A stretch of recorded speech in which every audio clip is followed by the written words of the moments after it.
Laura and I had been together for a decade, and just 2 years ago, we tied the knot. Not long ago, we moved into our new house, a dream come true, or so we thought. It's in a small town called Waycross, nestled inland in Georgia. I won't go into too much detail to avoid any more unwanted attention. Our new place is on a quiet street, with a spacious yard that leads to a patch of woods, one of the main reasons we chose it. We had visions of adopting a dog, raising a family, and letting them roam freely in this big, open space. Both of us work similar hours. I'm usually home by 5, and she arrives about an hour later. Our first 2 nights in the house were uneventful. It was the weekend, and we spent most of it unpacking. But everything changed on Monday night. We had just settled into bed, maybe 20 minutes after turning out the lights, when we heard music blasting from the backyard. Our nearest neighbors are far enough away that it was clear the sound was coming from our property, specifically, the backyard. And it wasn't typical party music, it was something old, staticky, and eerie, like a tune from a long-gone era. I exchanged a look with Laura, both of us confused and a bit unnerved. The windows were closed, but the music was unmistakable. I decided to open my window, and it became even clearer, an old song, something from the 1940s maybe. Later, I identified it as Who's Afraid of the Big Bad Wolf by Henry Hall. Although it's supposed to be a cheerful song, it felt anything but, especially echoing from the darkness outside. It was downright chilling. Still unfamiliar with the house, we assumed there had to be a light switch for the backyard somewhere downstairs. I quickly went to the back door and started flipping switches. One of them lit up the backyard, but no one was there. I stepped outside, and the music grew louder. But as I stood in the yard, I realized it wasn't coming from the backyard at all, it was originating from the woods. The song played out to the end, and then there was silence. It felt like some twisted joke, maybe a prank to scare the new neighbors, but it wasn't funny. When I got back to Laura, I tried to rationalize it, saying it was probably just some kids messing with us because we were new in town. But even as I said it, I knew how absurd it sounded. Who would go to such lengths? The next night, it happened again. We had just turned out the lights when the music started, louder this time. It was Tiptoe Through the Tulips, that creepy song everyone knows. Laura and I exchanged looks again, this time more alarmed. We had hoped it was a one-time thing, but clearly, it wasn't. I looked out the window, and there was something on the grass, definitely not a person, but something was out there. I told Laura I was going to check it out. She suggested calling the cops, but I wanted to handle it myself first. I headed outside, determined to show whoever was behind this that I wasn't going to be intimidated. When I reached the object, I realized it was an old radio, the source of the eerie music. I turned it off and held it up, showing Laura through the window. But what happened next was something I didn't see coming. She started screaming for me to run, yelling my name in sheer panic. "Run," she kept screaming. Confused, I shouted back, "Why?" And she screamed, "There are people standing behind you." My heart nearly stopped. I spun around and saw them, 3 figures standing in the woods, about 6 feet apart, all facing me. They weren't moving, just standing there, watching. I panicked and bolted back to the house, slamming the door behind me. Laura was upstairs, hysterical, tears streaming down her face. I immediately called the police. The officers arrived quickly, but those moments waiting were filled with fear, expecting a knock on the door or a tap on the window. We explained everything to the police, showing them the radio. I asked if they could take it as evidence, hoping they might find some prints. They did take it and checked the edge of the woods with their flashlights, probably more to deter whoever was out there than to find them. Once the police left, the fear didn't subside. We felt exposed, vulnerable. Thankfully, they haven't returned, at least not yet. But this only happened a few weeks ago. If they do come back, I'll be ready with a camera to catch it all on video. After spending 28 years under my parents' roof, buying my first house was quite an adjustment. I moved in during July 2022, so it hasn't been long at all. My new place is only a 30-minute drive from my parents' home, so we're still pretty close. Back at my parents' house, I was always woken up at night by my dad's constant trips up and down the stairs. He's a chronic insomniac and often roams the house at all hours. I was looking forward to some peace and quiet in my own space. However, I inherited his light sleeping habits, so I still wake up at the slightest noise. The house is a modest two-story with a small unfinished basement that houses the laundry and boiler room. The first floor has the living room, kitchen, bathroom, and dining room, while the upstairs has 3 bedrooms and another bathroom. I turned one of the bedrooms into an office and another into a workout room. My dad helped me move in and set up the furniture, and within a week, the place was fully furnished and felt like home.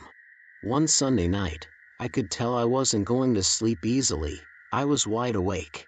To help, I took some melatonin and a sleeping pill, and before long, I was out cold. Normally, those pills keep me asleep all night, but this time, I woke up, something outside my room disturbed me. I was groggy, fresh out of an intense dream, and wasn't thinking straight. The noise I heard was familiar, footsteps on the stairs. I assumed it was my dad again, making his usual rounds. I tried to ignore it, but then it hit me, there was no way it could be my dad. Suddenly, I was fully alert and sat up, listening. The footsteps had stopped. Now wide awake, I wondered if I had imagined it. Maybe it was just a memory playing tricks on me in that half-asleep state. Nervously, I called out, "Dad," though I knew deep down no one would answer. I stepped into the hallway, turning on the lights as I went. When I reached the staircase, I froze. At the bottom of the stairs stood a tall man wearing a mask, staring up at me. It felt unreal, like I was in some sort of nightmare, facing an intruder in my own home. He didn't seem to have a weapon, but I wasn't about to take any chances. I yelled at him to get out of my house, my voice shaking. To my surprise, he turned and left through the front door. I rushed down the stairs to lock it behind him, but just as I did, I heard the back door slam shut. There had been a second person in the house, someone I hadn't even noticed. Panic set in as I grabbed my phone to call my dad, who immediately asked why I hadn't called the police.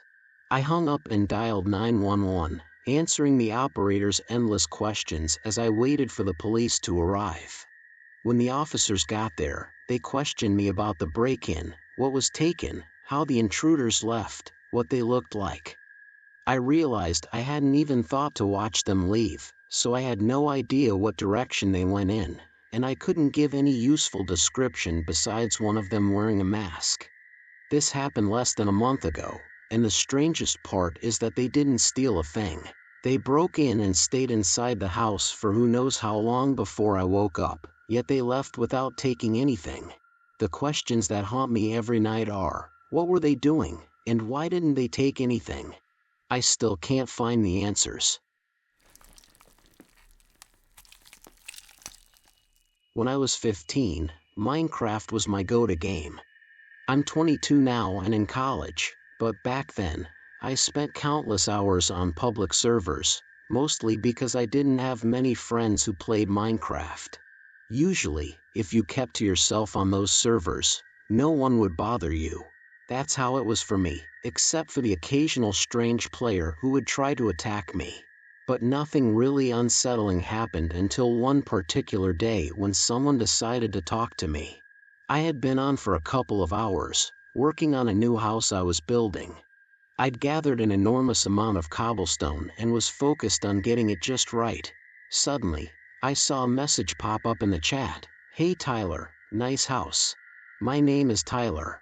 The username of the person who sent the message was Joe Lives Nearby. I figured he must have seen my house through a window and was just trying to be friendly. I responded with a simple thanks, thinking that was the end of it. Then he asked, "Where are you building it?" That question threw me off. I replied, "Why?" But he didn't respond, leaving me with an uneasy feeling. I kept playing, gathering resources and doing the usual tasks for about 15 more minutes. When I returned to my house, something caught my eye. Across from my place, a cobblestone tower had appeared. I hadn't built it, and since Joe was the only other player on the server, it had to be him. I walked over, dismantled the tower, and went back to my house, trying to brush off the weirdness, though something about it felt off in retrospect. My house wasn't anything special, just a small structure, about 10 blocks wide in each direction, with a single floor and a basement where I mined. I wrapped up for the night and logged off, not thinking much about the day's events. The next day, I logged back on, eager to start building a castle I had planned. But when I returned to the server, I was met with a shocking sight. My house had been burned down. All that remained were some charred remnants and part of the cobblestone foundation. In the chat, someone had typed "fire spreads, LOL." I knew it had to be that Joe Lives Nearby guy, and sure enough, when I checked, he was the only other person online. Furious, I typed, "What the hell, man? Why did you burn my house down?" He took a moment to reply but eventually typed, "I didn't like it." I was so angry I wanted to find his house and destroy it, but I had no idea where he was, so I just logged off. A few hours later, curiosity got the better of me, and I logged back on. When I arrived at the spot where my house had been, there was a sign planted in the ground. The sign read, "Try again." I was beyond frustrated and didn't know if this guy was just trying to mess with me or if something more was going on. I typed in the chat, "I will if you don't stop, ___, ing with me." Almost instantly, I received a private message. Joe asked, "Do you want to know where I am?" Without thinking, I replied, "Sure." His response made my blood run cold. "In your walls." That was it for me. I freaked out, left the server, and blocked him immediately. I didn't touch Minecraft again for 2 years, and even then, I couldn't shake the unease. Even now, the memory feels fresh, like it happened yesterday. I keep telling myself it was just a prank, but no matter how hard I try to convince myself, that message, "in your walls," still haunts me.